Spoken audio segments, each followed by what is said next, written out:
Majelis Terapi Hati, menjelajah sampai mengerti. Assalamualaikum warahmatullahi wabarakatuh.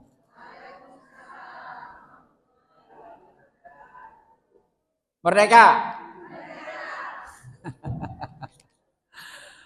80 tahun Indonesia merdeka. Hari ini sebenarnya tanggal 18. Sebenarnya hari inilah yang kita mulai dinyatakan sebagai negara yang merdeka, ya. Bukan tanggal 17. Tanggal 17 itu hanya proklamasinya saja, ya. Bunda-bunda sekalian yang dirahmati oleh Allah Subhanahu wa taala, alhamdulillah, asyhadu an la ilaha illallah wa asyhadu anna Muhammadar Rasulullah. Allahumma shalli ala sayyidina Muhammad wa ala ali sayyidina Muhammad. Rabbi shrah li sadri wa yassir li amri wahlul 'uqdatam min lisani yafqahu qawli. Rabbi zidni ilma, Rabbi zidni ilma, Rabbi zidni ilma. Allahumma fahidni, Allahumma faqihni fid din wa alimni da'wi bil Qur'anil Karim. Amma ba'du. Bunda-bunda yang dirahmati oleh Allah Subhanahu wa taala, ayanda yang insyaallah mudah-mudahan selalu dalam penuh keberkahan kehidupan kita, majelis terapi hati yang diridhoi oleh Allah Subhanahu wa taala. Kita ketemu berjumpa di setiap Senin, di setiap pekannya. Hari ini kita bertemu kembali tentu dengan atas ridho Allah Subhanahu wa taala. Dalam rangka kemerdekaan Indonesia ini, tentu yang paling penting adalah bagaimana kita mampu meningkatkan iman dan takwa kita kepada Allah Subhanahu wa taala.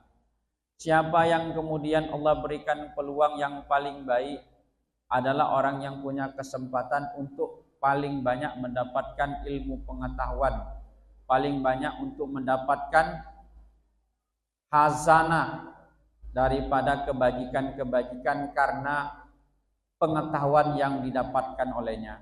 Pengetahuan yang kita dapatkan tentu adalah sumber dari keilmuan, dari segala sumber ilmu adalah Al-Quran. Karena itu orang yang memahami, mempelajari Al-Quran, orang yang diberikan Allah karunia yang banyak. Coba kita perhatikan pada surat Az-Zumar, surat 39, ayatnya 33. Suratnya Az-Zumar, surat 39, ayatnya 33. Silakan dibantu Ustadz yang mau baca.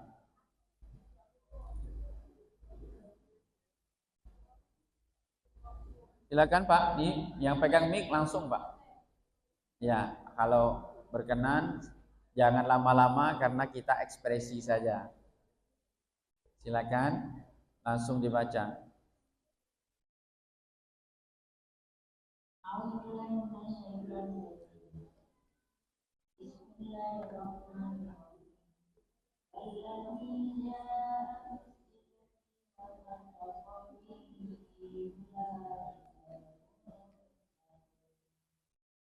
Dan orang yang membawa kebenaran Muhammad dan orang yang membenarkannya, mereka itulah orangnya.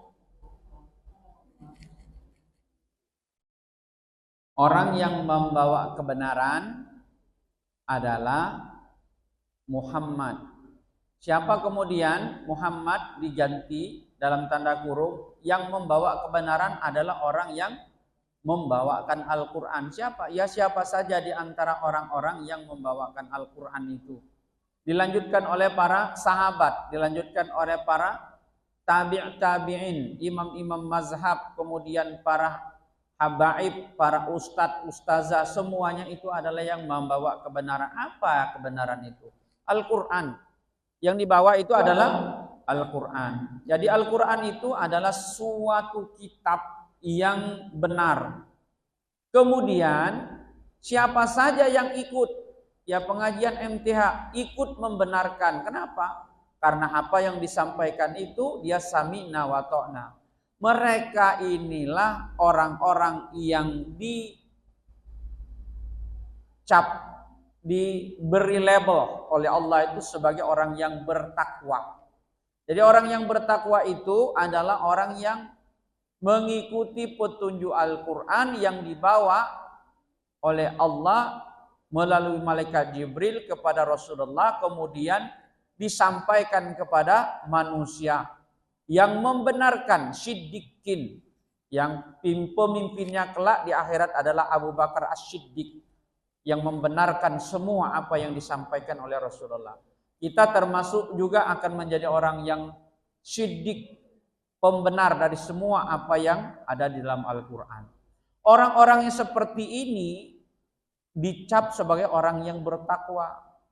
Karena coba kita lihat semua dosa-dosa orang-orang yang membenarkan isi Al-Quran sekalipun belum mampu dia menjalankan isi dan perintah yang ada di dalamnya, asal dia sudah berupaya mengatakan saya berusaha, maka artinya dia membenarkan. Tidak semua amalan itu mampu kita lakukan, Bun. Ada orang yang mampu mengamalkan semua amalan, tapi ada yang tidak mampu mengamalkan semua amalan. Contoh misalnya amalan tahajud, amalan yang tinggi. Amalan yang mengangkat ke maqam mahmudah, yang kemuliaannya Masya Allah luar biasa. Tapi ada yang tidak mampu menjalankannya. Dia mampu menjalankan amalan yang lain. Amalan apa? Amalan sabar. Ya silakan saja lakukan amalan sabar. Nanti kemudian amalan sabar ini akan membawa dia kepada amalan-amalan yang makin tinggi di hadapan Allah Subhanahu wa taala. Jadi semua amalan-amalan yang kita lakukan itu belum tentu semua bisa lakukan, tapi yang penting sami'na wa ta'na. Semua apa yang disampaikan, apa yang diberitakan, apa yang diberikan oleh guru-guru kita dengar, kita taat dan patuh, maka kita menjadi abdun. Dalam surat Al-Isra pertama itu, hamba-hamba Allah itu hamba-hamba yang tunduk patuh kepada segala apa yang Allah sampaikan. Maka dia akan mendapatkan apa dari Allah Subhanahu wa taala ya. Coba kita baca ayat selanjutnya. Luar biasanya orang yang samina wa ta'na ini. Ayat 34-nya. Silakan dibaca. Ayat selanjutnya silakan dibaca.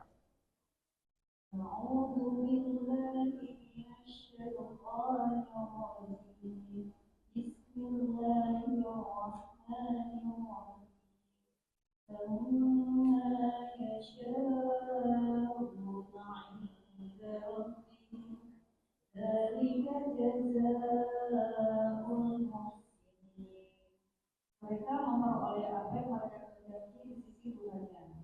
Demikianlah balasan bagi orang-orang yang berbuat baik. Mereka memperoleh semua apa yang ia inginkan di sisi Allah Subhanahu wa taala. Orang-orang yang membenarkan ini, mereka dicukupkan oleh Allah Subhanahu wa taala. Mereka mendapatkan semua apa yang ingin dia peroleh. Masya Allah. Ya. Tidak mungkin tidak diberikan oleh Allah Subhanahu wa taala. Ini janji Allah kepada orang-orang yang sami'na wa ta'na.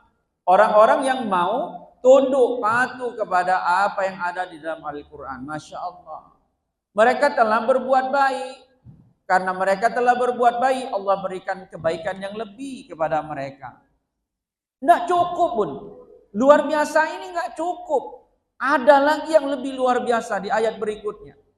Ayat berikutnya. Baca lagi ayat berikutnya. Lanjut. Silakan. Ya. Silakan. Artinya saja.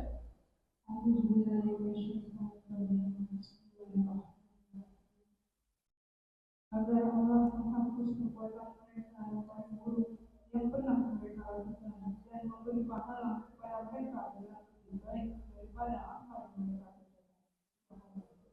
Kita cuma tunduk patuh saja. Allah akan hapus semua perbuatan dosa yang paling buruk.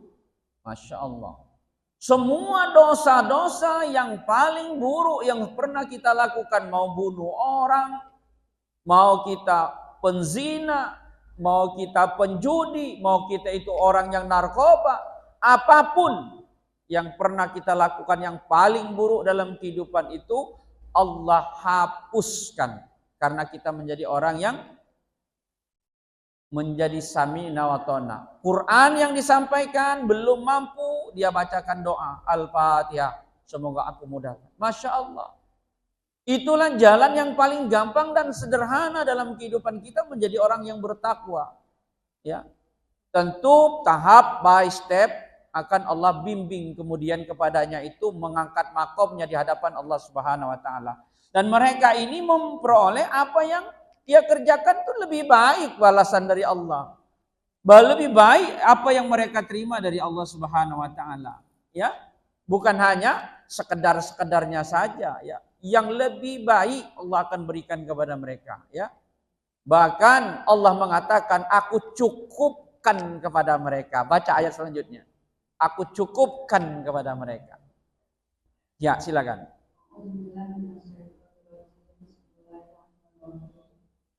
Bukankah Allah yang mencukupi hambanya? Mereka menanggung-nanggungimu dengan sesembahan yang selain Dia.